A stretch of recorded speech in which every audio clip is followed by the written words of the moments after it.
Sometimes, the most broken souls recognize each other across impossible distances. Sometimes a man with nothing left to lose sees hope in the darkest places. Old Enoch McCall had been alone on his mountain for years, carrying wounds that never quite healed. When he heard about the wild German shepherd locked in Grady's barn, a dog so vicious nobody dared go near, something stirred in his chest. $1. That's all he paid for the beast everyone said would kill him. He took that snarling, scarred animal up into the wilderness, where broken things go to either heal or die. The townsfolk shook their heads, certain they'd find Enoch's bones come spring. But when armed bandits rode up to his cabin with murder in their eyes, that same wild dog did something that changed everything. What could turn a vicious beast into a fierce protector? Before we jump back in, tell us where you're tuning in from, and if this story touches you, make sure you're subscribed, because tomorrow I've saved something extra special for you. The morning mist clung to the pine-covered slopes of Thunder Ridge like a shroud, and Enoch McCall stood on his cabin's weathered porch, watching the sun struggle through the gray. His calloused fingers wrapped around a chipped ceramic mug, steam rising from the black coffee within. At 62, his face bore the deep lines of a man who'd seen too much and carried the weight of it in silence. His beard, more silver than brown now, caught droplets from the mountain air as he breathed in the familiar scent of pine resin and morning dew. The cabin behind him told its own story, hand-hewn logs chinked with creek clay, a stone chimney that had drawn smoke for 15 years, and windows made from salvaged glass that caught the light like fractured memories. Everything about this place spoke of deliberate solitude, of a man who'd chosen the mountains not for their beauty, but for their silence. Enoch's hand-carved walking stick leaned against the porch rail, its surface worn smooth by years of use. Made from mountain ash and standing nearly as tall as his shoulder, the stick bore witness to his decades of exile. Each small notch carved into its surface marked another year in these heights, 15 marks total.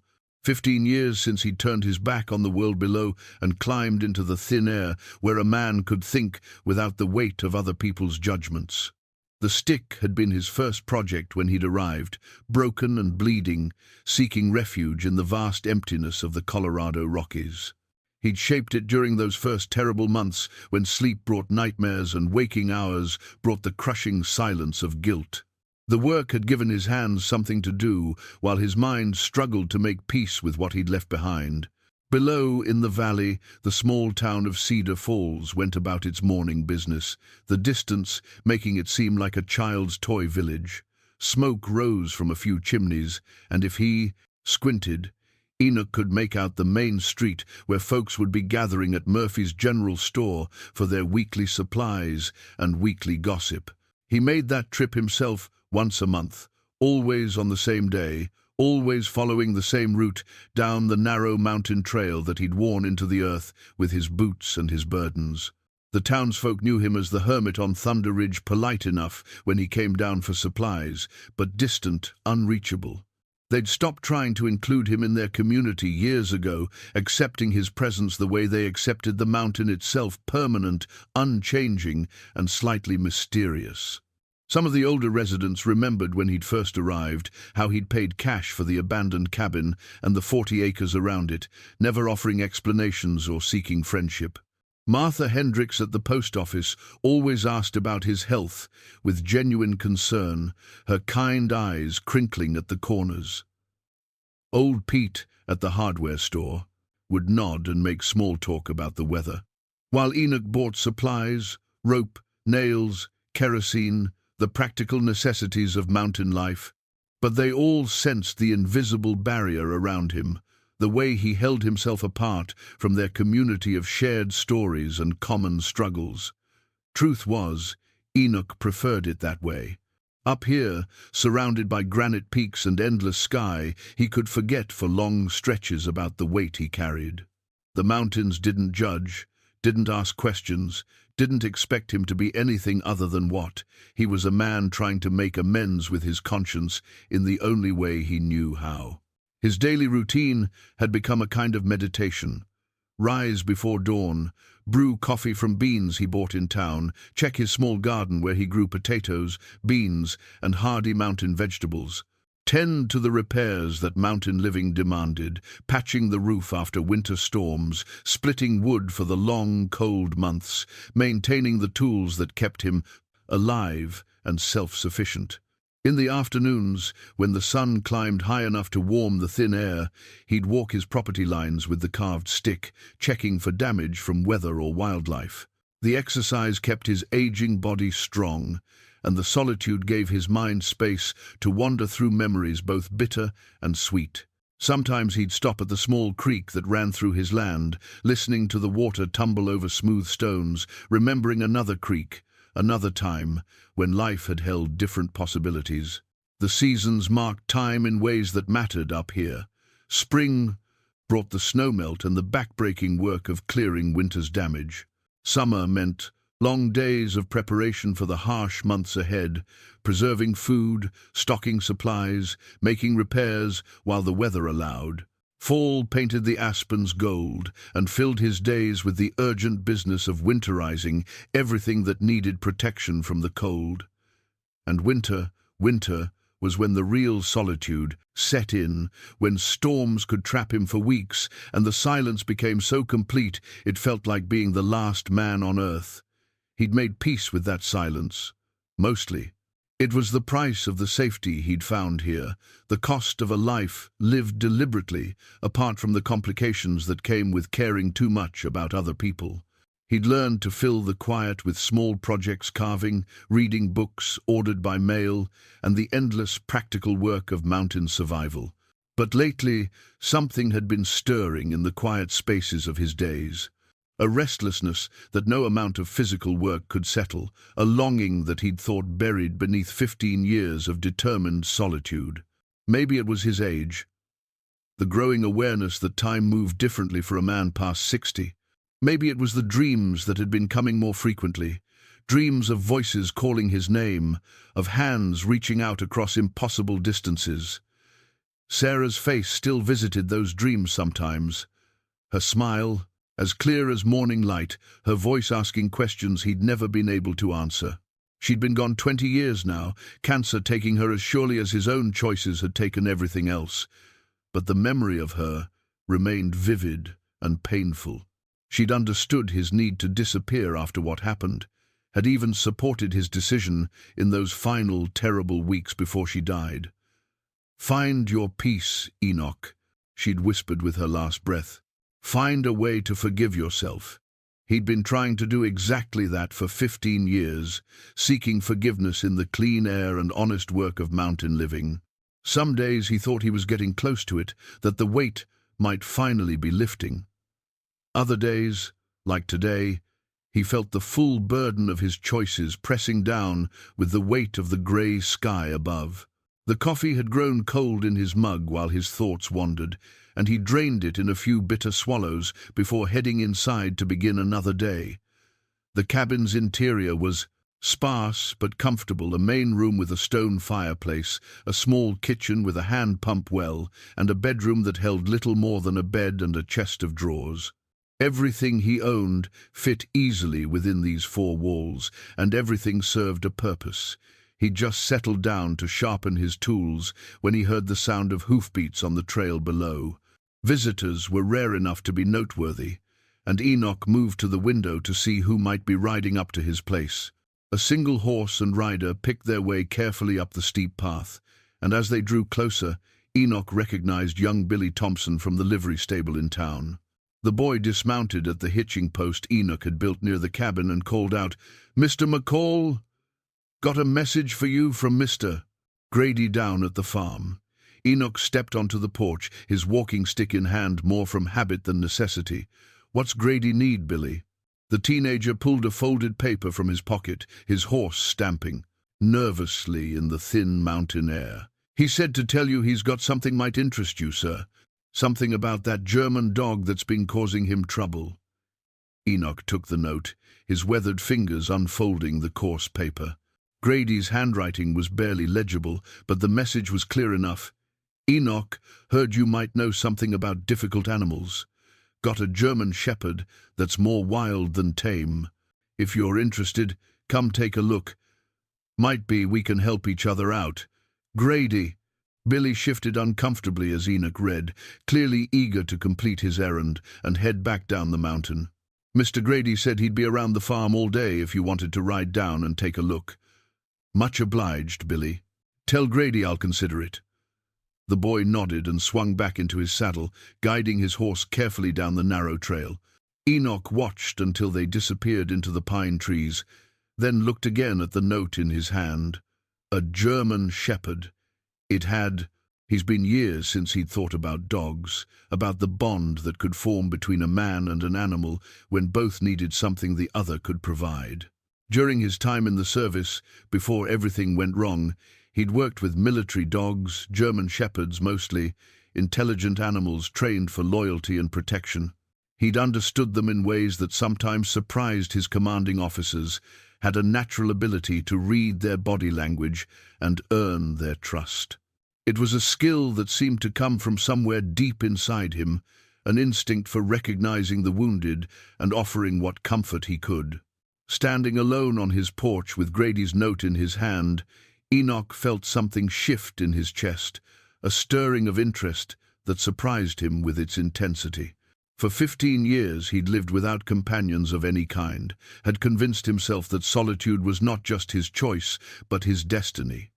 But now, thinking about a dog that needed help, he felt the first stirrings of something he'd thought long buried. Maybe it was time to find out if he still remembered how to care for something other than himself. The ride down to Grady's farm took Enoch through country he knew well but rarely traveled. His old mare, Duchess, picked her way carefully along the winding trail, her hooves sure on the rocky path, despite her advancing years. The descent always felt like traveling backward through time, leaving the stark beauty of the high country for the gentler slopes where civilization had left its mark in fence lines and cultivated fields. Grady's farm sat in a natural bowl between rolling hills, the kind of land that looked prosperous from a distance but told a different story up close. The barn needed paint, the fences sagged in places, and the main house showed signs of a man struggling to keep up with the demands of working land alone.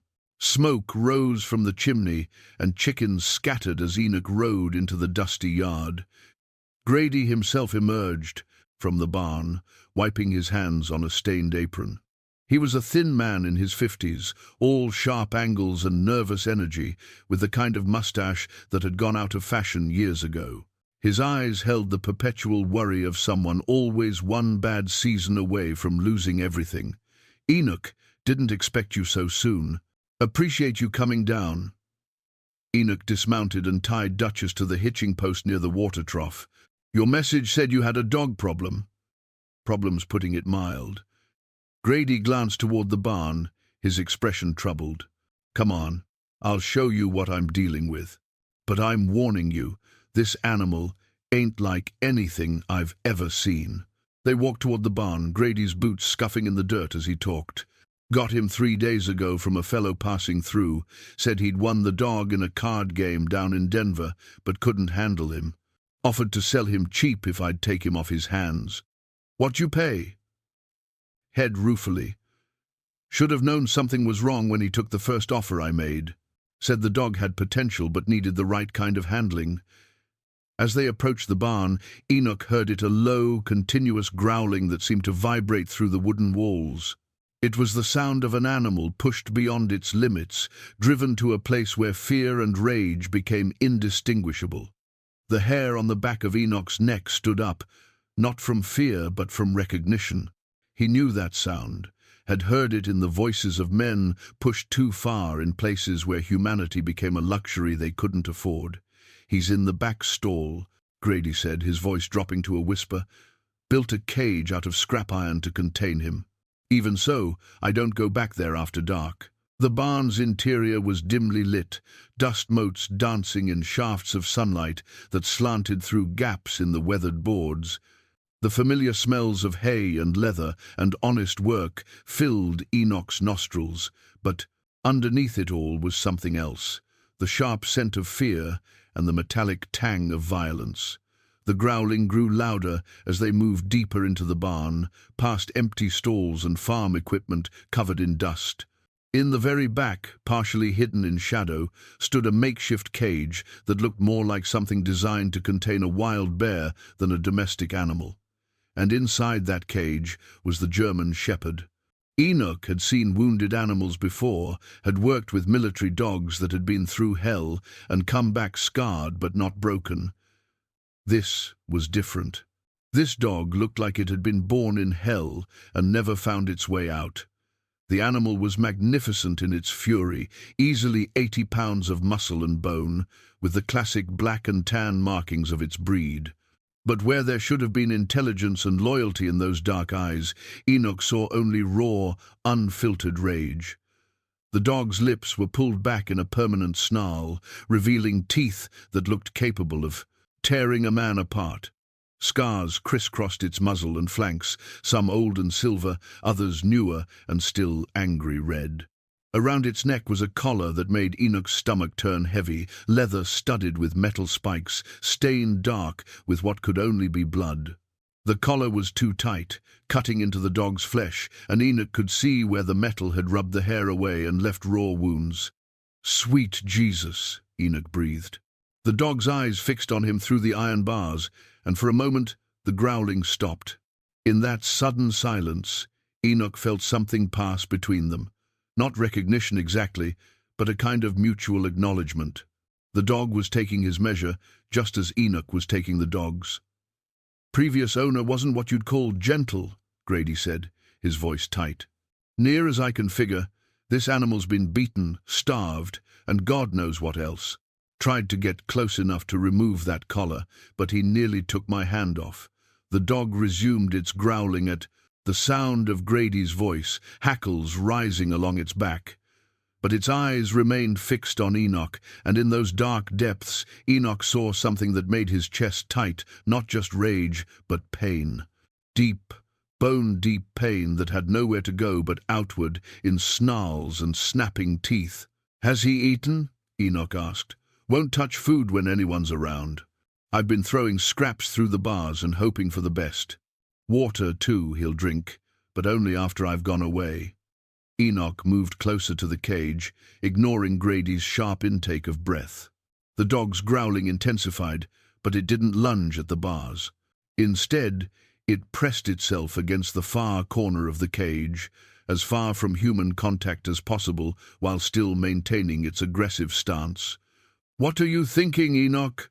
Enoch studied the animal, his mind working through possibilities. The dog was broken, that much was clear, but broken in a way that spoke of deliberate cruelty rather than simple neglect. Someone had taken this intelligent, loyal breed and systematically destroyed its trust in humanity. The blood-stained collar told its own story, a tool designed not for control but for punishment, for inflicting pain on an animal that had probably started life, wanting nothing more than to please its human companions. But underneath the fear and rage, Enoch glimpsed something else. The ghost of what this dog could have been might still be under the right circumstances. The way it held itself spoke of breeding and intelligence. The way it watched his movements suggested a mind that was damaged but not destroyed. "How much you want for him?" Enoch heard himself asking. Grady stared at him. "You can't be serious. That animal's dangerous, Enoch. Look at him, he'd kill you given half a chance." "How much?" "I paid 20, but I'd take anything just to get him off my property. Hell, give me $1 and he's yours, but I won't have it on my conscience if he tears you apart." Enoch reached into his pocket and pulled out a crumpled bill. $1, the price of a cup of coffee in town, the cost of a newspaper, the value this broken world placed on a broken soul that had once been capable of love. "Done," he said, handing Grady the money. The farmer took the bill with obvious reluctance. "I hope you know what you're doing. That collar alone tells you this animal's seen the worst of humanity. Some things can't be fixed, Enoch. Some damage goes too deep. As if in response to Grady's words, the dog lunged against the bars of the cage, metal ringing against metal as 80 pounds of fury struck the iron. But its eyes never left Enoch's face, and in that moment of violent contact, Enoch saw something that made his decision feel right for the first time in years. The dog wasn't attacking, it was communicating. In the only language it had left, it was trying to tell him something. And Enoch, who had spent 15 years learning the language of pain and isolation, thought he understood what it was trying to say. "We'll need to get him loaded onto my wagon," Enoch said calmly, as if he'd just purchased a sack of grain instead of a potentially lethal animal. "You got any thick rope?" Loading the caged dog onto Enoch's wagon proved to be an exercise in patience and careful planning. The animal threw itself against the iron bars with such violence that the entire cage shook, metal shrieking against metal as claws scraped for purchase on anything that might give way. Grady stood well back, his face pale as he watched Enoch work with the methodical calm of someone who'd handled dangerous situations before. "You sure about this, Enoch?" Grady asked for the third time as they maneuvered the cage onto the wagon bed. "It ain't too late to change your mind." Enoch secured the last rope, testing the knots with practiced hands. "I'm sure." The ride up the mountain was unlike any journey Enoch had ever taken. Behind him, the caged dog maintained a constant low growling, punctuated by sudden explosive lunges against the bars. Every bump in the trail, every creak of the wagon wheels seemed to set the animal off anew. Duchess, his normally placid mare, kept her ears pinned back and stepped nervously, clearly disturbed by the violent presence behind them. But Enoch found himself oddly calm. Perhaps it was the familiar weight of his military dog tags pressing against his chest beneath his shirt, a reminder of other times, other damaged souls he'd tried to reach. The tags were a secret he'd kept even from Sarah in their final years together, two small pieces of metal that bore witness to a part of his life he'd tried to forget. Staff Sergeant Enoch McCall, United States Army. Service number, blood type, and religion, stamped in regulation lettering on aluminum that had grown warm against his skin during firefights in jungles half a world away. He'd served 2 tours in Vietnam, working with military dogs in situations where human and animal depended on each other for survival. The program had been classified, dangerous work that most soldiers never heard about and fewer still survived. But he'd been good at it, maybe too good. He had an instinct for reading animals, for understanding the subtle communications that passed between species when words weren't enough. His commanding officers had called it a gift. Sarah had called it a blessing. But Enoch had learned that some gifts came with a price that took years to understand. The dogs he'd worked with in the jungle had saved his life more times than he could count. Rex, a German shepherd with one torn ear and eyes like black glass. Ranger, a Belgian Malinois who could smell danger from 100 yards away. Apollo, the big shepherd mix who'd taken shrapnel meant for Enoch and died in his arms during their last mission together. He'd promised himself never to get attached to another animal after Apollo. The pain of losing something that depended on you completely, trusted you with everything it had, that kind of hurt was something a man could only endure so many times. But now, listening to the wounded fury of the dog behind him, he felt those old instincts stirring. This animal had been broken the way some of his war dogs had been broken, not by enemy action, but by the cruelty of the very humans they should have been able to trust. He'd seen it before, dogs that had been turned into weapons instead of companions, their natural loyalty twisted into something dark and dangerous. By the time they reached his cabin, the sun was setting behind the western peaks, painting the sky in shades of gold and crimson. The dog had grown quieter during the last mile of the journey, though whether from exhaustion or some recognition of their destination, Enoch couldn't tell. He unhitched Duchess and led her to the small corral where she could rest and feed, then turned his attention to the more challenging task of unloading his purchase. The cage was heavy, and maneuvering it alone from wagon to ground tested the limits of his aging back. But he managed it. using a combination of ropes and leverage that spoke of years of mountain living, where a man learned to solve problems with whatever tools he had at hand. The dog watched every movement through the bars, its eyes tracking Enoch with the intensity of a predator studying potential prey. But there was something else in that gaze, now a wariness that suggested the animal was trying to understand this new environment, to assess whether this place held different dangers than the ones it had known. Enoch positioned the cage near the cabin, but not too close, in a spot where the dog could observe its surroundings without feeling completely trapped. He'd learned in the army that wounded animals needed space to feel secure, room to retreat if their fight or flight instincts demanded it. "Well," he said quietly, settling down on a stump about 10 feet from the cage, "here we are." The dog's growling resumed at the sound of his voice, but it was different now, less frantic, more controlled. This was communication rather than pure aggression, and Enoch took that as a hopeful sign. He pulled a piece of dried beef from his pocket, left over from his noon meal, and placed it on the ground halfway between himself and the cage. The dog's nostrils flared, and for a moment the growling stopped completely. Hunger warred with fear in those dark eyes, and Enoch could see the animal's ribs showing clearly through its matted coat. "I'm not going anywhere," Enoch said, his voice barely above a whisper. "So you take your time deciding what you want to do about that food." The dog pressed itself against the far corner of the cage, as far from both Enoch and the meat as possible. But its eyes kept flicking to the food, and Enoch could see its nostrils working, processing the scent. He settled more comfortably on the stump and let the silence stretch between them. This was the first lesson he'd learned about working with traumatized animals. Patience was more valuable than force, time more healing than pressure. The dog needed to learn that he wasn't a threat, that his presence didn't automatically mean pain or punishment. The mountain evening was quiet, except for the whisper of wind through pine needles and the distant call of an owl. Stars began to appear in the darkening sky, and still Enoch sat without moving, letting the dog grow accustomed to his presence. Occasionally he would speak, just a few quiet words about the weather or the beauty of the night, his voice deliberately calm and unthreatening. As full darkness settled over the mountain, the dog finally moved.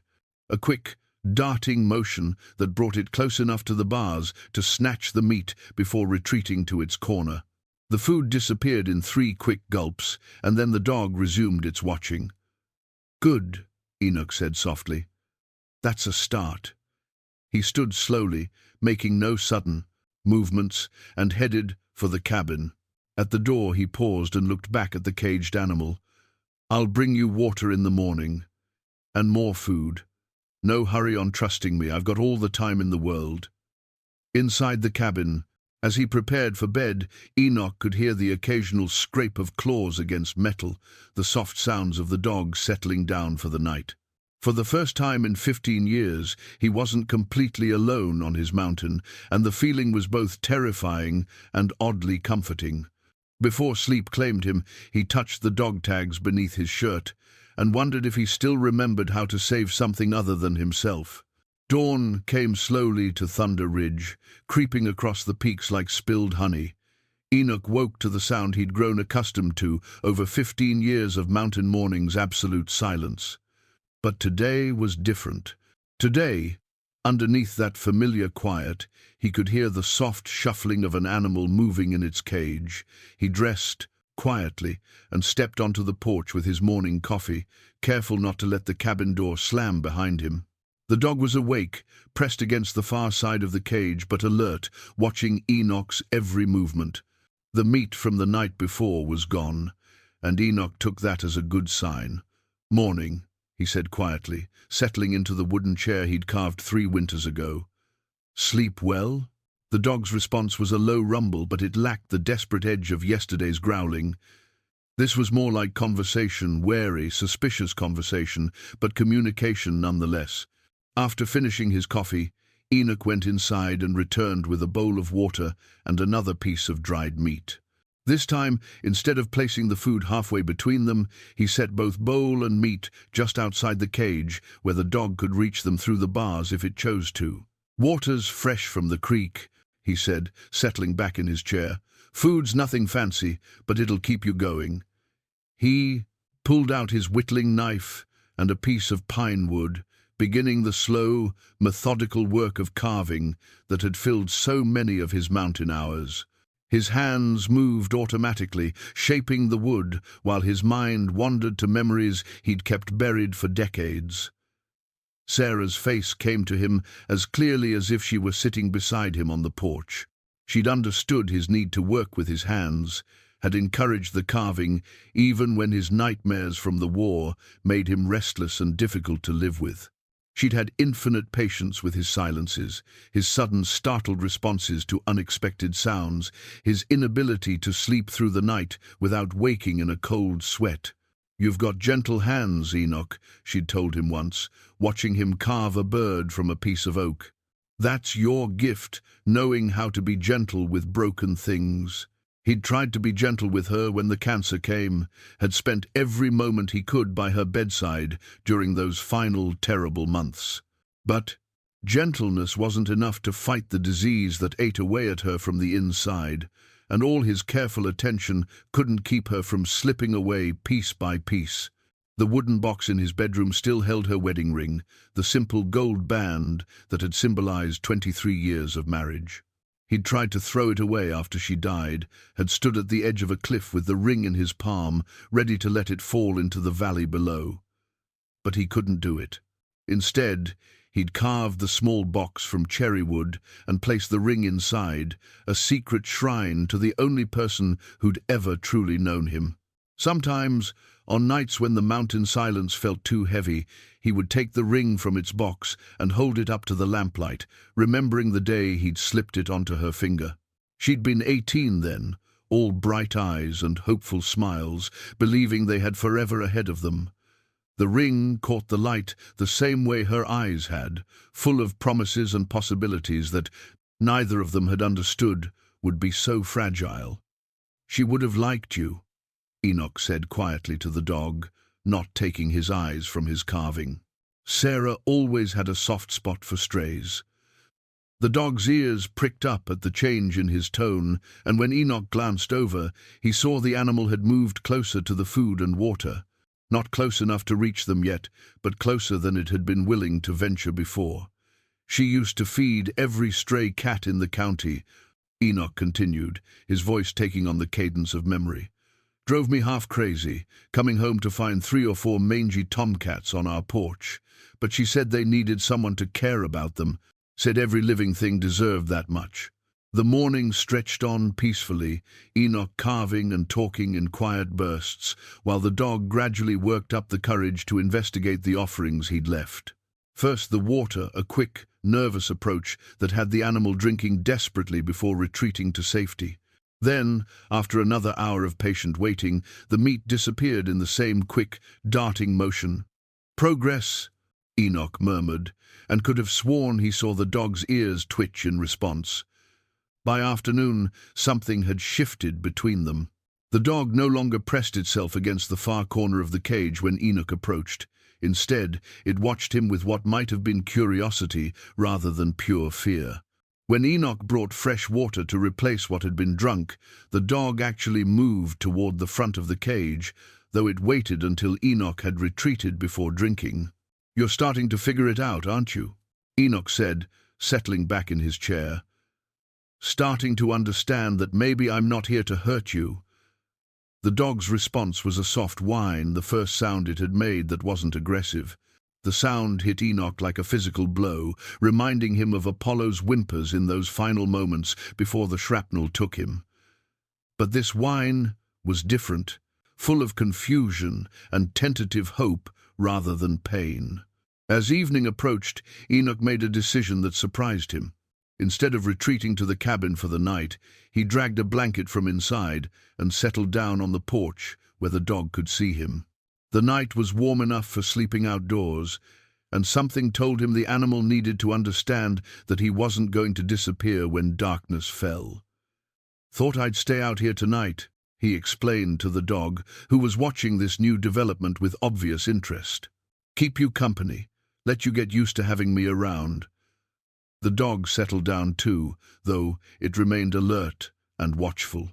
As the stars emerged overhead, Enoch found himself talking more than he had in years, sharing stories of his life with Sarah, his years in the service, the long journey that had brought him to this mountain sanctuary.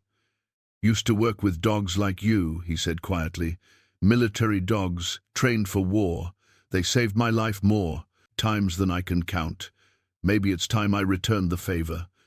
The dog's breathing had grown slower and deeper, though its eyes remained fixed on Enoch's silhouette in the darkness.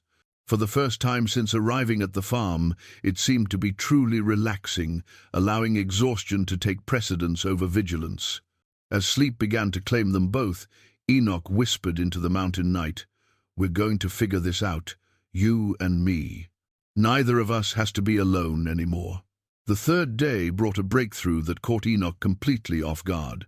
He developed a routine morning coffee on the porch, fresh water and food for the dog, quiet conversation that seemed to calm them both. But this morning, as he approached the cage with the dog's breakfast, he noticed something different. The animal wasn't pressed against the far corner. Instead, it sat in the center of the cage, watching his approach with what Enoch could only describe as interest rather than fear. When he sat down, the food and water, the dog didn't wait for him to retreat. It came forward immediately, drinking deeply while keeping one eye on Enoch's movements. "Well, I'll be damned," Enoch murmured, and the dog's ears perked up at his voice. That afternoon, while working on repairs to his cabin's front steps, Enoch found himself humming something he hadn't done in years. The melody was an old song Sarah used to sing while cooking, a simple tune that spoke of home and contentment. When he realized what he was doing, he felt self-conscious at first, but the dog seemed to find the sound soothing. Remembering the broken harmonica tucked away in his cabin's main room, Enoch retrieved it after finishing his work.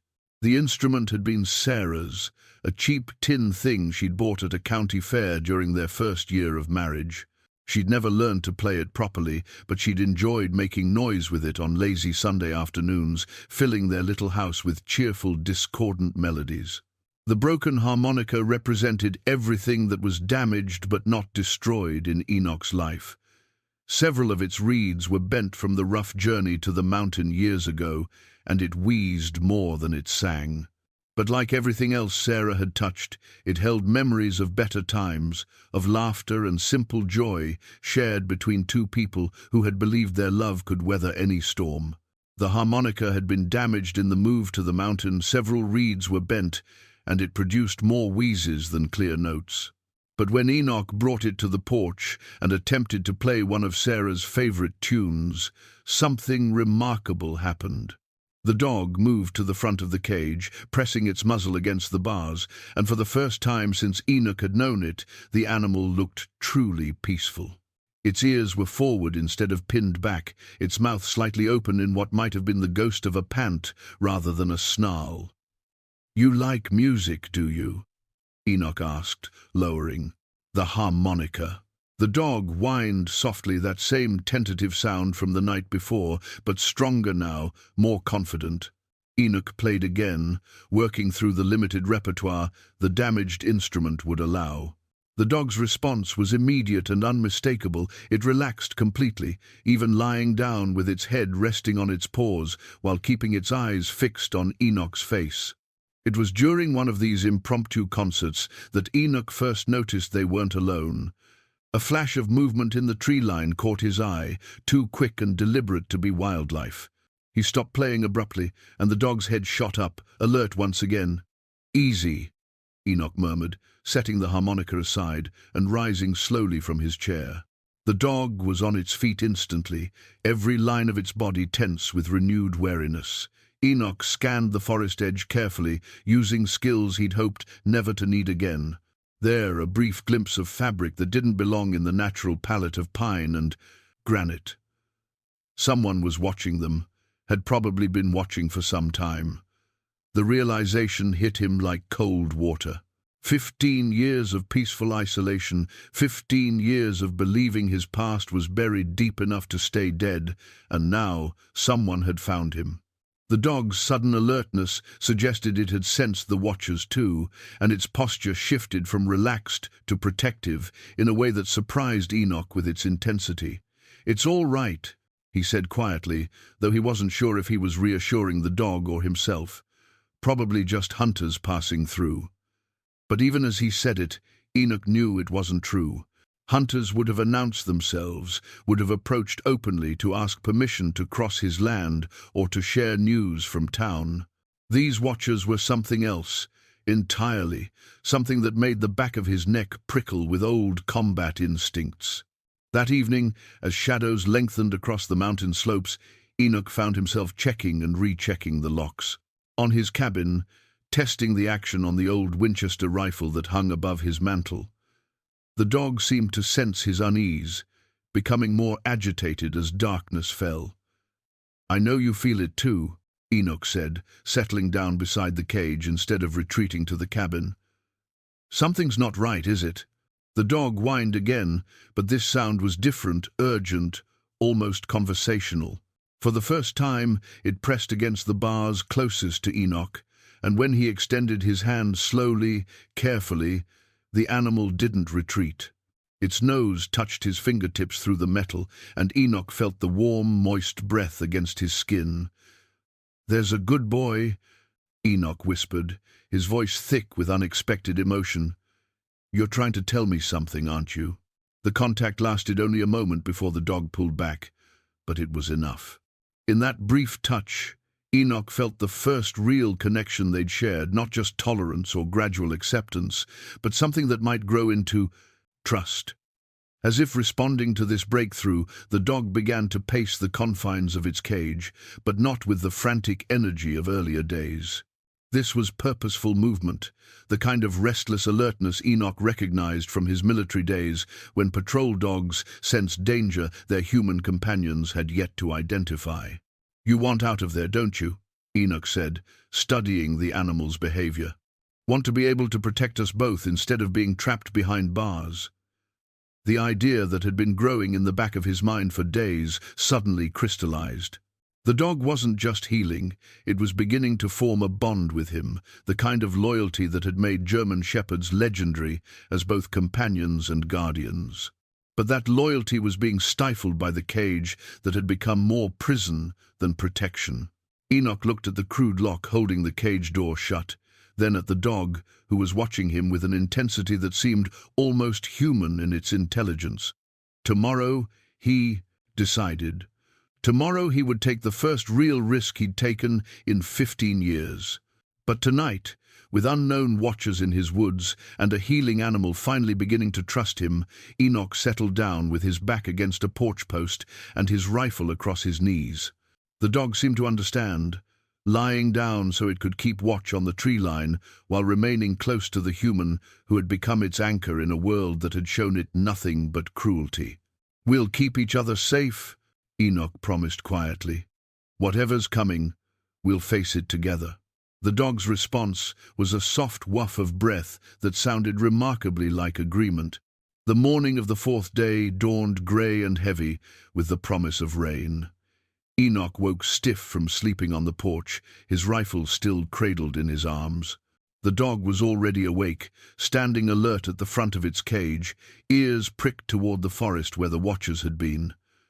During the night, Enoch had made his decision. The cage that had protected them both during those first dangerous days was now becoming a liability. If trouble was coming, and every instinct told him it was, he needed the dog mobile and capable of acting on its protective impulses. "Morning, boy," Enoch said quietly, rising and stretching muscles that protested the night spent on wooden planks. The dog whined in response, a sound that had evolved from fearful confusion to something approaching communication. After his morning coffee and the dog's breakfast, Enoch disappeared into the cabin and returned with his worn leather saddlebags. These bags had traveled with him from his army days, through 2 decades of married life, and finally to this mountain sanctuary. They contained everything he considered truly essential: a few photographs of Sarah, important papers, ammunition for the Winchester, and a small amount of cash that represented his entire liquid wealth. The sight of him packing seemed to agitate the dog, and it began pacing again, sensing change in the air. Enoch paused in his preparations to speak to the animal that had become his unexpected companion. "It's not what you think," he said. "I'm not leaving you, but if those men in the woods mean trouble, we both need to be ready to move. These bags have been with me through every important moment of my life. Figured it was time to get them ready again." The saddlebags had been a wedding gift from Sarah's father, who'd recognized something in Enoch that demanded preparation for an uncertain world. Made from quality leather by a craftsman who understood durability, they'd carried his necessities through jungle patrols in Vietnam, cross-country moves as a young married couple, and finally his retreat to this mountain when grief and guilt had made civilization unbearable. Each scratch and stain told a story: a burn mark from a cigarette during a long night in a Saigon bunker, a pale line where Sarah had mended a tear with her careful stitches, a dark spot that might have been blood from the night. He'd packed them in panicked haste, fleeing the consequences of choices that still haunted his dreams. With the bags packed and ready, Enoch turned his attention to the more immediate concern. The cage door stood before him like a test of faith, his faith in the dog's growing trust, and perhaps more importantly, the dog's faith in him. "Here's the thing," Enoch said, settling down beside the cage with the key in his hand. "I think you've figured out that I'm not going to hurt you. But the question is, have you figured out that you don't want to hurt me?" The dog sat perfectly still, its dark eyes fixed on Enoch's face with an intensity that seemed almost human. In those eyes, Enoch saw intelligence, confusion, and something that might have been hope. "Your choice," Enoch continued, sliding the key into the lock. "Door's going to be open. You can run if you want. These mountains are big enough to hide in forever. Or you can stay, and we'll see what we can do to help each other." The lock clicked open with a sound that seemed unnaturally loud in the mountain morning. For a long moment, neither man nor dog moved. The cage door remained closed, but they both understood that everything had changed. Slowly, deliberately, Enoch reached out and pulled the door open wide. The dog stared at the opening as if it might be a trap, some cruel joke that would result in punishment.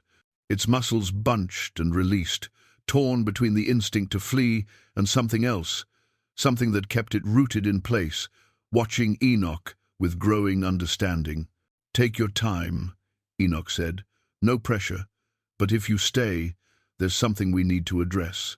He pulled his knife from its sheath, the blade catching the weak morning light.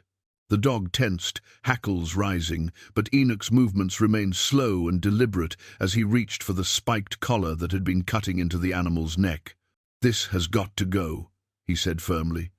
"It's been hurting you, and it's going to get infected if we don't deal with it." The dog's breathing quickened, but it didn't bolt.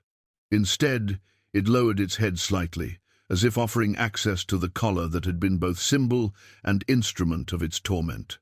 Enoch moved with the careful precision he'd learned working with military dogs, speaking in low, soothing tones while his hands worked at the buckle that held the cruel device in place. The leather was stiff with old blood and sweat, the metal spikes dulled but still capable of causing damage. "Easy, boy, almost got it. You're doing fine." The collar came free with a soft whisper of leather against fur, and the dog's immediate sigh of relief was audible. For the first time since Enoch had seen it, the animal shook its head freely, rolling its neck muscles and working out the stiffness that the tight collar had caused. Enoch held the blood-stained collar in his hands for a moment, studying the instrument of cruelty that had shaped so much of the dog's experience with humanity. Then, in a gesture that surprised them both, he hurled it as far as he could into the forest. "That part of your life is over," he said simply. The dog stepped out of the cage. It moved cautiously, testing the feel of solid ground beneath its paws, the sensation of freedom after days of confinement. But it didn't run. Instead, It circled once, twice, then sat down exactly where Enoch could reach it. "Well, I'll be damned," Enoch breathed. The dog looked up at him, and for the first time, Enoch saw its tail move, not wagging exactly, but a tentative twitch that suggested the possibility of happiness. "Ghost," Enoch said, giving voice to the name he'd been thinking for days. "That's what I'll call you. Ghost, because you're like me, a spirit that's supposed to be dead but somehow isn't." Ghost's ears pricked at the sound of his name, and this time his tail definitely moved. The peace that had settled over Enoch and Ghost lasted exactly 2 hours. They were working together near the cabin, Enoch splitting firewood while Ghost lay nearby, alert but relaxed when the dog's entire body went rigid. His ears shot forward, a low growl building in his chest as he stared toward the trail that led down to civilization. Enoch set down his axe and listened, his own senses sharpened by years of mountain living and older memories of combat. At first he heard nothing but wind through pine needles, but then it came the distant sound of multiple horses moving carefully up the narrow mountain path. "Company's coming, boy," Enoch murmured, and Ghost moved to stand beside him, close enough that Enoch could feel the tension vibrating through the animal's powerful frame. What emerged from the tree line wasn't what Enoch had expected. 3 men on horseback, but these weren't the rough mountain types or casual travelers he occasionally encountered. These men had the look of professionals, well-armed, alert, moving, with the coordinated purpose of people who knew exactly where they were going and why. The leader was a lean man with graying hair beneath a black hat, his clothes expensive but practical. A badge glinted on his vest, and when he spoke, his voice carried the authority of someone accustomed to being obeyed. "Mr. McCall," he called, reining in his horse about 20 yards from the cabin. "I'm Marshal David Kane. We need to talk." Enoch felt Ghost press closer against his leg, the dog's growl now audible but controlled. "It's all right," Enoch said quietly, though he wasn't sure if he was reassuring Ghost or himself. "About what, Marshal?" Kane dismounted slowly, his movements deliberate and non-threatening, though his hand remained close to the pistol at his side. His companions stayed mounted, their eyes constantly scanning the surroundings with the alertness of men who expected trouble. "About a bank robbery in Denver 15 years ago. About 3 men who killed a security guard during that robbery. About the fact that 2 of those men are dead and the 3rd has been living under a false name on this mountain." The words hit Enoch like physical blows, each one stripping away another layer of the peace he'd built for himself over 15 years of exile. Ghost sensed his distress immediately, moving to place himself between Enoch and the marshal, his protective instincts overriding any remaining fear of humans. "Easy, boy," Enoch said, his hand finding Ghost's head, fingers tangling in the coarse fur. The contact seemed to calm them both. Kane noticed the interaction, his eyes narrowing as he studied the relationship between man and dog. "Interesting animal you've got there. Heard you picked him up from Grady's farm a few days ago. Same time we lost track of the men we've been trailing." "What men?" Enoch asked, though something cold was already forming in his stomach. "Bounty hunters. Not the legal kind, the sort who don't much care about bringing their quarry back alive." Kane's expression hardened. Word got out that someone had finally identified the 3rd member of the Denver job, $50,000 reward, dead or alive. That kind of money draws dangerous men, Mr. McCall. Or should I say, Mr. Haskell? The name hit Enoch like a slap. Thomas Haskell, the identity he'd abandoned when he fled to this mountain, the man he'd tried to bury beneath 15 years of honest living and careful anonymity. Hearing it spoken aloud made the past suddenly, terrifyingly present. Kane reached into his vest and withdrew a folded paper, yellowed with age but still clear enough to read. As he unfolded it, Enoch saw his own face staring back, younger, harder, desperate in the way only a man running from the law could be. Thomas Joseph Haskell. Kane read from the wanted poster. 5'11", brown hair, green eyes. Wanted in connection with the armed robbery of First National Bank of Denver, resulting in the death of security guard William Morrison, age 54. Reward, $50,000.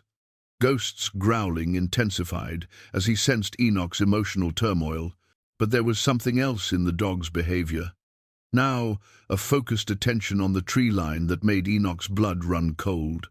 "They're already here, aren't they?" Enoch said quietly. "The bounty hunters." Kane nodded grimly. "Been tracking them for 3 days. Lost their trail yesterday, but we found their camp about 2 miles down the mountain. Fresh signs suggest they're moving this way." "How many?" 4, maybe 5. Led by a man named Jake Brennan, ex-military, dishonorably discharged for excessive violence. The kind of man who'd rather collect a dead bounty than risk a live prisoner fighting back. Enoch felt the weight of 15 years of peace crumbling around him. All the careful distance he'd maintained from his past, all the honest work and quiet living that he'd hoped might somehow balance the scales, none of it mattered now. The proach man he'd tried so hard not to be was catching up with him, and Ghost would be caught in the crossfire. "Why are you telling me this?" Enoch asked. "Why not just arrest me yourself?" Kane studied him for a long moment, his eyes taking in the well-maintained cabin, the evidence of years of solitary but honest living, the obvious bond between Enoch and the dog at his side. "Because Billy Morrison was my partner," Kane said finally. "The security guard who died in that robbery. He was my partner for 8 years before he retired to take that bank job. I've been hunting his killers for 15 years. And I know the difference between a career criminal and a good man who made a terrible mistake." The marshal paused, glancing toward the tree line, where Ghost continued to stare with unwavering intensity. "The other 2 men in that robbery, Carson and Mills, they were the killers. Shot Billy in cold blood when he tried to protect the bank customers. You were the getaway driver, the one who didn't fire a shot, the one who tried to get them to leave the guard alone. We found witnesses who testified to that." Enoch closed his eyes, the memories flooding back despite 15 years of trying to forget. Tommy Carson, wild-eyed and desperate, the gun bucking in his hands. Pete Mills, laughing as the security guard fell. And himself, young and stupid and terrified, waiting in the stolen car while everything went wrong inside the bank. "I should have stopped them," Enoch said, his voice barely above a whisper. "Maybe. But you didn't pull the trigger, and you've spent 15 years paying for their crime." Kane folded the wanted poster carefully, but instead of putting it away, he did something that shocked Enoch completely. He tore it in half. "As far as I'm concerned, Thomas Haskell died 15 years ago," Kane said, letting the pieces flutter to the ground. "Enoch McCall is the man I'm talking to now, and Enoch McCall isn't wanted for anything." Ghost, suddenly, barked a sharp, urgent sound that made all 3 lawmen reach for their weapons. The dog was staring fixedly at a point in the forest about 100 yards away, his entire body vibrating with tension. "Movement in the trees," one of Kane's men called out. "Multiple contacts, approaching from the east." Kane remounted quickly, his voice urgent. "Brennan's found us. You've got a choice to make, McCall. Run and keep running for the rest of your life, or stand and fight for the peace you've built here." Enoch looked down at Ghost, who was looking back at him with absolute trust and unwavering loyalty. In the dog's eyes, he saw everything he'd been afraid to believe about himself, that he was capable of being more than his worst moment, that redemption might be something earned rather than granted. "I'm done running," Enoch said, and Ghost's tail wagged once, as if approving of the decision. The sound of gunfire erupted from the forest, and the battle for Enoch's soul began. The gunfire lasted only seconds before an eerie quiet settled over the mountain slopes. Kane and his men had taken defensive positions behind trees and boulders, their weapons trained on the forest where muzzle flashes had briefly lit the shadows. Ghost stood at Enoch's side, every muscle coiled for action, his eyes never leaving the tree line. "Brennan's testing us," Kane called out, his voice carrying clearly in the thin mountain air. "Seeing how we'll respond to pressure." Enoch moved toward his cabin, Ghost matching his steps exactly. Inside, his hands found the familiar weight of his father's hunting rifle, a lever-action Winchester that had been passed down through 3 generations of McCall men. The weapon felt solid and reassuring in his grip, its polished walnut stock worn smooth by decades of use. This rifle represented more than just firepower. It was a connection to his family's legacy, to men who had faced their troubles head-on rather than running from them. His grandfather had carried it through the trenches of France in the Great War. His father had used it to put meat on the table during the lean years of the Depression. And now it fell to Enoch to uphold the family honor, to prove that a McCall man could face his past and emerge with his dignity intact. "How many rounds you got for that thing?" Kane asked, as Enoch emerged from the cabin. "Enough," Enoch replied, checking the rifle's action with practiced efficiency. The weapon held 7 rounds in its tubular magazine, and he had 2 boxes of ammunition in his saddlebags, more than enough for what was coming. Ghost pressed close against his leg, and Enoch could feel the dog's understanding of the situation. This wasn't just about survival anymore, it was about protecting what they'd built together, about proving that 2 broken souls could find something worth fighting for. "Listen carefully," Kane said, his voice dropping to a tactical whisper. "Brennan's got at least 4 men, maybe 5. They're professionals, but they're used to hunting men who run. They won't expect organized resistance. What do you need me to do? Know this mountain better than they do. Use that advantage. You and that dog, you move different up here than city men will. Make them come to you on your terms." Enoch nodded, his mind already working through the tactical possibilities. 15 years of mountain living had taught him every trail, every rock formation, every place where a man could take cover or find concealment. The bounty hunters might have superior numbers, but this was his ground. "There's a ridge line about 50 yards behind the cabin," Enoch said, pointing toward the higher ground.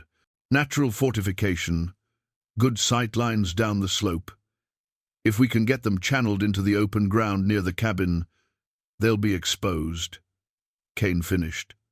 "Good thinking. But we need to be careful. Brennan's not stupid. He'll try to flank us if he can." As if summoned by their conversation, a voice echoed across the mountain, clearing, rough, confident, with the flat accent of a man who'd learned violence in back alleys and perfected it in darker places. "McCall!" The voice carried clearly through the pine-scented air. "Name's Jake Brennan. I think you know why I'm here." Enoch stepped into view, the Winchester held ready but not yet aimed. Ghost moved with him, a silent grey shadow that seemed to absorb and reflect his master's deadly calm. "I hear you," Enoch called back. $50,000, McCall. That's what your head's worth to certain people in Denver. Now, we can do this easy, or we can do this hard. But either way, I'm taking you down off this mountain. Afraid that's not going to happen, Brennan." A harsh laugh echoed from the forest. "You see those men with me? Ex-military, everyone. We've hunted bigger game than one old hermit and his mutt." Ghost's growl rumbled low in his chest at the dismissive reference, and Enoch felt a surge of protective anger that surprised him with its intensity. This dog had already endured more cruelty than any living creature should have to bear. The idea of these men threatening Ghost sparked something deep and primal in Enoch's chest. "The dog's got nothing to do with this," Enoch shouted. "Your fight's with me." "Maybe, but that animal looks like he might be trouble. Might be better for everyone if we put him down first." The words hit Enoch like a physical blow. In that moment, everything crystallized: his years of guilt, his search for redemption, his growing bond with the broken animal that had somehow learned to trust again. These men weren't just threatening his life, they were threatening the first pure thing he'd found in 15 years of exile. "Over my dead body," Enoch said, his voice carrying a tone that made Kane look at him with new respect. "If that's how you want it," Brennan replied, and the casual cruelty in his voice made it clear that he'd killed before and would kill again without hesitation. The forest erupted in gunfire. Brennan's men had positioned themselves in a rough semicircle around the cabin, their overlapping fields of fire designed to pin down the defenders, while the bounty hunter himself maneuvered for a killing shot. Bullets whined through the air and splintered wood as Enoch and Ghost dove for cover behind a stack of split logs near the cabin's foundation. Kane and his deputies returned fire with disciplined volleys, their shots carefully aimed at the muzzle flashes that revealed their attackers' positions. The marshal had been right, these were professionals, but they were fighting on unfamiliar ground against men who knew every inch of the terrain. "They're trying to flank us on the left," Kane shouted over the gunfire. "Can you and the dog get to that ridgeline?" Enoch studied the ground between their position and the higher elevation Kane had indicated. It would mean crossing open ground under fire, but the alternative was being pinned down until Brennan's superior numbers allowed him to dictate the terms of the engagement. "Ghost," Enoch said, his hand finding the dog's neck. "You stay close to me, boy. We're going to move fast and low." The dog's eyes met his, and Enoch saw complete understanding and absolute trust. Whatever came next, they would face it together. "On 3, Kane called out. 1, 2. Enoch was already moving before Kane reached 3. Ghost, flowing beside him like a four-legged extension of his own will. They crossed the open ground in a series of quick dashes, using every available piece of cover: boulders, fallen trees, the natural undulations of the mountain slope.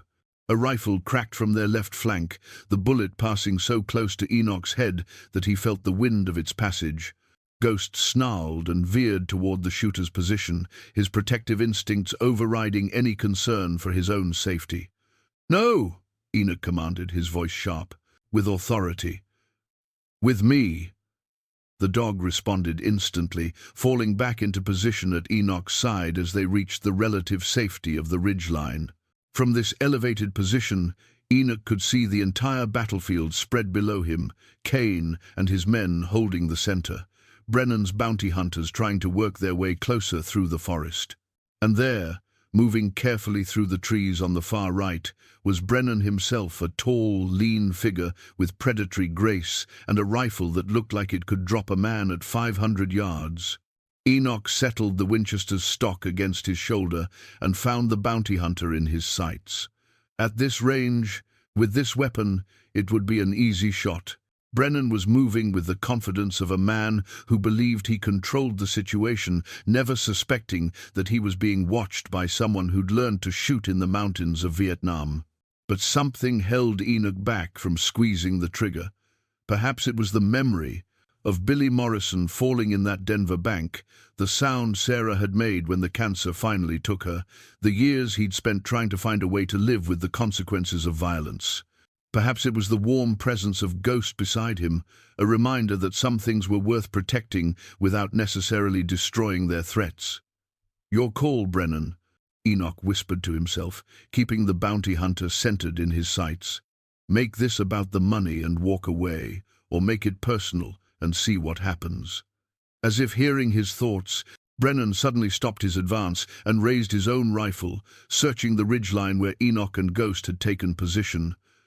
The two men found each other in their scopes at exactly the same moment. For a heartbeat that seemed to stretch into eternity, predator and prey stared at each other across 200 yards of mountain air, each waiting for the other to make the choice that would determine how this story ended. Ghost whined, softly, not in fear, but in anticipation. He could sense the tension radiating from Enoch, could feel the moment of decision approaching like a storm front moving across the high peaks. Brennan's finger tightened on his trigger. And Enoch made his choice. The brass compass in Enoch's pocket had belonged to his grandfather, passed down through generations of men who'd learned to navigate treacherous territory, both geographical and moral. As Brennan's finger tightened on his trigger, Enoch felt the weight of that compass against his chest, a reminder that sometimes the most important navigation happened in the space between heartbeats. Instead of firing, Enoch rolled hard to his right, just as Brennan's rifle cracked across the mountain slope. The bullet sparked off the granite, where Enoch's head had been a split second before, and Ghost exploded into motion. The dog didn't charge toward Brennan. That would have been suicide across 200 yards of open ground. Instead, Ghost demonstrated the tactical intelligence that had made his breed legendary in military service. He bounded down the slope toward Brennan's left flank, using the natural cover of boulders and fallen trees to mask his approach. "Ghost, no!" Enoch shouted, but the dog was already committed to his attack run. Brennan's attention swung toward the moving grey shadow, and in that moment of distraction, Enoch made his own choice.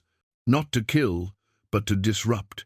He put his first shot into the tree trunk, 6 inches from Brennan's head, the heavy, 30-30 round, sending bark and splinters flying. The bounty hunter dove for cover, cursing, but his eyes remained fixed on Ghost's approach. The dog was moving with purpose now, no longer the broken animal that had cowered in Grady's cage, but a predator in his element, using terrain and cover the way his ancestors had used it to survive in the wild. "Take the dog!" Brennan screamed to his men. "Kill that damn animal!" Rifle fire erupted from multiple positions as Brennan's bounty hunters turned their attention to Ghost. But the dog seemed to anticipate their shots, zigging and zagging through the forest understory with an agility that made him almost impossible to target. Enoch worked the Winchester's lever and put his second shot into a muzzle flash 50 yards below Ghost's position. A man screamed, and one of the rifles went silent. The compass in his pocket seemed to pulse with his heartbeat, reminding him that moral navigation required constant course corrections, moment by moment, choices between justice and vengeance. Ghost reached striking distance of Brennan's position in a rush of grey fur and bared teeth. The bounty hunter spun to face this new threat, his rifle swinging around, but he was a half-second too slow. 80 pounds of German Shepherd hit Jake Brennan like a furry cannonball, driving him backward into the rocky slope behind him. Ghost's jaws clamped down on the bounty hunter's gun arm, and Brennan's rifle went spinning away into the underbrush. "Son of a..." Brennan's curse was cut off as he tried to fight off the dog with his free hand, but Ghost held on with the tenacity of his breed, his powerful jaws applying pressure that made the bounty hunter's bones creak. From his elevated position, Enoch could see the entire battle unfolding below. Kane and his deputies were advancing on the remaining bounty hunters, their coordinated movement suggesting years of experience working together. The sound of gunfire was becoming more sporadic as Brennan's men found themselves outnumbered and outmaneuvered, but Enoch's attention remained fixed on Ghost and Brennan. The dog had the bounty hunter down but not defeated, and Brennan was reaching for a pistol on his hip with his free hand. Enoch didn't hesitate. His third shot took Brennan's pistol clean out of his hand, the heavy bullet smashing the weapon's grip and numbing the bounty hunter's fingers. Brennan howled in pain and fury, but Ghost maintained his grip on the man's rifle arm, preventing any further attempts at armed resistance. "Call off your dog," Brennan screamed, his voice high with pain and rage. "Call him off, or You'll what?" Enoch's voice carried clearly across the mountainside as he stood up on the ridgeline, the Winchester held ready. "You came here to kill me and my dog for money. What exactly are you threatening me with now?" Brennan's remaining men were surrendering to Kane's deputies, their hands raised as they realized their leader was down and their mission had failed catastrophically. The fight was over, but the real test was just beginning. Enoch could have ended it right there, one shot, one dead bounty hunter, and the threat to his peaceful life eliminated permanently. The compass in his pocket had guided his grandfather through the moral complexities of war, had helped his father make hard choices during the Depression. Now it was Enoch's turn to choose his. Heading, "Ghost," Enoch called out, his voice calm and controlled. "Release." The dog immediately let go of Brennan's arm and stepped back, but remained in position to attack again, if necessary. His eyes never left the bounty hunter's face, and his message was clear: any aggressive movement would result in immediate and violent consequences. Brennan clutched his mangled arm to his chest, glaring up at Enoch with hatred that burned like acid. "This isn't over, McCall. There'll be others." The bounty's still good. Enoch descended from the ridgeline, slowly, deliberately, the Winchester still ready, but no longer aimed directly at Brennan. Ghost moved to his side, the perfect picture of controlled aggression. "Maybe," Enoch agreed, "but they'll have to get through him to reach me. And after today, I don't think that's going to be as easy as you thought." Marshal Kane approached through the settling gun smoke, his weapon trained on Brennan, but his eyes fixed on the remarkable scene before him. The bounty hunter, who had terrorized half the territories, was sitting in the dirt, clutching a mangled arm, while a German shepherd stood guard over him with the discipline of a trained soldier. "I've never seen anything like that," Kane said quietly, genuine admiration in his voice. That dog moved like he'd been trained for military operations. Enoch kept the Winchester ready as he studied Brennan's condition. The bounty hunter's rifle arm was badly bruised, but not broken, and his gun hand would heal in time. Ghost had used exactly the amount of force necessary to neutralize the threat without causing permanent damage, a level of control that spoke to intelligence and training that went far deeper than simple aggression.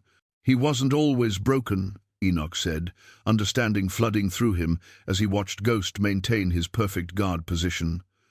"Were you, boy? Someone trained you right before they broke you wrong."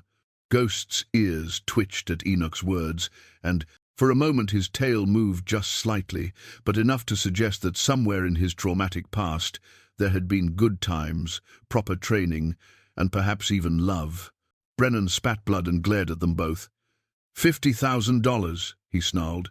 "You think this is over? There's always another hunter, always someone willing to take the risk for that kind of money." "About that," Kane said, producing a folded document from his vest. "Funny thing about bounties, they can be rescinded by the proper authorities." He unfolded the paper with deliberate ceremony, revealing an official-looking document bearing multiple seals and signatures. "Governor's pardon," Kane announced, "issued yesterday morning on the recommendation of the United States Marshal Service. Thomas Joseph Haskell is hereby granted full clemency for his role in the Denver bank robbery, in consideration of his cooperation with federal authorities and 15 years of exemplary citizenship." Enoch stared at the twin document, unable to process what he was hearing. "That's impossible. I never cooperated with any authorities." "Actually, you did." Kane's smile was grim but satisfied. "Your testimony from 15 years ago, the statement you gave before you disappeared, helped us track down and arrest Carson and Mills. They're both dead now, killed in prison, but your information led to the recovery of most of the stolen money and the closure of 6 other cases." The marshal tucked the pardon back into his vest, but its effect lingered in the mountain air like the echo of distant thunder. Thomas Haskell was wanted for questioning. Enoch McCall is a free man. Brennan's face went through a series of expressions as the implications sank in. Rage, disbelief, and finally a dawning understanding that his carefully planned operation had just become worthless. "You're telling me I risked my life and lost 3 men for a bounty that doesn't exist?" "That's exactly what I'm telling you," Kane replied. "And now you're under arrest for attempted murder, assault with a deadly weapon, and conspiracy to commit kidnapping." One of Kane's deputies moved forward with shackles, but Brennan wasn't finished yet. With the desperate fury of a man who had lost everything, he lunged for a concealed knife in his boot, a last-ditch attempt to salvage something from his failed mission. Ghost reacted with lightning speed that would have made his military trainers proud. The dog intercepted Brennan's movement with surgical precision, his jaws clamping down on the bounty hunter's wrist just hard enough to stop the attack without breaking bone. The knife fell harmlessly to the ground, and Brennan's last hope died with the sound of steel hitting stone. But the effort cost Ghost something vital. The emotional and physical stress of the battle, combined with days of malnutrition and the lingering effects of his abuse, finally caught up with him. The dog staggered, his legs suddenly unsteady, and collapsed beside the disarmed bounty hunter. "Ghost!" Enoch dropped his rifle and rushed to the dog's side, his hands finding the places where Ghost had been wounded during the fight. There was blood on the dog's flanks, not deep wounds, but enough to weaken an animal that was already running on nothing but loyalty and determination. The broken chain that had once bound Ghost to his cage lay scattered in the dirt around them, its severed links catching the afternoon sunlight like fragments of a shattered past. Each piece of metal represented a moment of cruelty overcome, a bond of pain transformed into a connection of trust. "He's exhausted," Enoch said, his voice tight with worry as he gathered Ghost into his arms. The dog was conscious but breathing hard, his dark eyes still alert but clouded with pain. Kane's deputy finished shackling Brennan and helped the defeated bounty hunter to his feet. "We'll get them all down to the territorial prison," Kane said. "But first, let's get that dog some help." Ghost lifted his head at the sound of Kane's voice, and his tail moved weakly against Enoch's arm. Even in his weakened state, the dog was still trying to assess threats and protect his human companion. "You did good, boy," Enoch whispered, his voice thick with emotion. "You did better than good. You saved us both." For the first time since Enoch had known him, Ghost's tail wagged with something that looked like genuine happiness. The broken chain around them seemed to shimmer in the mountain light, not as a symbol of bondage, but as proof that some things, once broken, could be transformed into something stronger than they had ever been whole. 3 weeks later, Enoch sat on his porch in the early morning light, watching Ghost chase a butterfly through the wildflowers that had begun to bloom near the cabin. The dog moved with easy grace now, his wounds healed and his strength restored by proper food, clean water, and the kind of care that came from genuine affection rather than mere duty. The new collar Enoch had crafted lay on the porch rail beside him, catching the golden rays of sunrise. Made from soft leather and lined with lamb's wool, it bore no resemblance to the spiked monstrosity that had been the symbol of Ghost's torment. This collar was a work of art, hand-tooled with simple geometric patterns and fastened with a brass buckle that gleamed like honey in the morning light. But more than its beauty, the collar represented something profound, the choice to belong rather than the compulsion to submit. Ghost had been wearing it for a week now, and the transformation was remarkable. Where once there had been raw wounds and matted fur, now there was sleek coat and confident posture. Where once there had been fearful aggression, now there was alert intelligence and protective devotion. Morning Enoch. The voice belonged to Dr. Sarah Hendricks, Martha's niece from town, who had ridden up the mountain trail with a bag of medical supplies and a smile that reminded Enoch painfully of another Sarah from another lifetime. She'd been coming up every few days to check on Ghost's recovery, but Enoch suspected her visits were as much about checking on him as they were about veterinary care. "Morning, Doc. Coffee's fresh if you want some." She dismounted and tied her horse to the hitching post, her movements efficient and confident. At 45, she had the kind of practical beauty that came from years of useful work and genuine concern for others. Her auburn hair was streaked with early silver, and her green eyes held the warmth of someone who had learned to find joy in small victories. "How's our patient today?" she asked, settling into the chair Enoch had carved for visitors, the first furniture he'd made with company in mind. "See for yourself," Enoch said, nodding toward the meadow where Ghost was engaged in a mock battle with a grasshopper that seemed determined to evade capture. Dr. Hendricks laughed, a sound that filled the mountain morning with unexpected music. "I've never seen a dog recover so completely from that level of trauma. Whatever you're doing, it's working. I'm not doing anything special, just treating him the way any living creature deserves to be treated." "That's more special than you might think," she said quietly. "Most people would have given up on him, called him too damaged to save." They sat in comfortable silence for a while, watching Ghost's antics and enjoying the peace that had settled over the mountain like a blessing.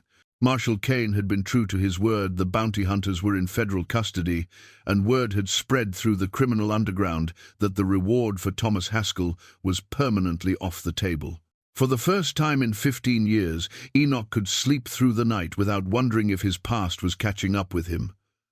"I heard from Marshal Kane yesterday. Doctor," Hendrik said eventually, "he's recommending Ghost for some kind of civilian commendation. Says he's never seen a dog perform like that without formal military training." "Ghost was trained," Enoch replied, "probably by someone who knew what they were doing. Before the bad times, he was loved and cared for properly. That training doesn't just disappear, it gets buried under the hurt, but it's still there. Like people," she observed. "Like people." Ghost trotted back toward the porch, his morning exercise complete, and settled down at Enoch's feet with the contentment of an animal that had found its place in the world. His dark eyes held an alertness that would never fully disappear. Too much had happened to him for complete innocence, but they also held trust and affection that grew stronger each day. Enoch reached down and stroked Ghost's head, his fingers finding the soft spot behind the dog's ears that always made his tail wag. The simple pleasure of the contact still amazed him sometimes. For 15 years he had lived, without meaningful touch, without the comfort of another living creature's presence. Now he couldn't imagine going back to that isolation. "I've been thinking, Doctor," Hendrik said, her voice carrying a note of carefully controlled nervousness. "The town could use someone with your skills. Someone who knows how to handle difficult situations, who understands that broken things can be healed if you're patient enough." "What kind of skills?" Enoch asked, though he thought he knew where this conversation was heading. "We get a lot of animals brought in, strays, abused livestock, wild creatures that have been injured. Most of them we end up having to put down because nobody has the time or knowledge to rehabilitate them properly." She paused, watching Ghost's peaceful contentment with obvious approval. "But you've proven that even the most damaged animal can learn to trust again if someone cares enough to try. The town council has authorized me to offer you a position part-time, animal rehabilitation specialist. Good pay, flexible hours, and all the satisfaction of knowing you're giving broken creatures a second chance." Enoch considered the offer, his mind working through the implications. It would mean regular contact with people again, becoming part of a community instead of existing on its margins. It would mean using the skills he'd learned in the military and refined through years of patience with Ghost. "I'd want to keep living up here," he said finally. "Of course, the mountain suits you, and Ghost would come with me. He's not just a pet, he's my partner." "I wouldn't have it any other way," she assured him. "In fact, I think he might be as valuable to the rehabilitation process as you are. Animals trust other animals sometimes when they can't trust humans." Ghost looked up at the sound of his name, and Enoch could swear the dog understood exactly what they were discussing. His tail wagged once, as if offering his own approval of the plan. "When would I start?" Enoch asked. "Doctor." Hendrik smiled, and in that smile Enoch saw the possibility of a future he had never dared to. Imagine a life where his past informed his purpose rather than defining his limitations, where the skills born from his own brokenness could be used to heal others. "How about Monday?" she said.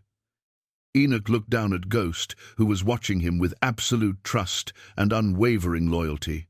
In the dog's eyes, he saw his own transformation reflected back, two souls who had found each other in the darkness and chosen to build something beautiful from the pieces of their broken pasts.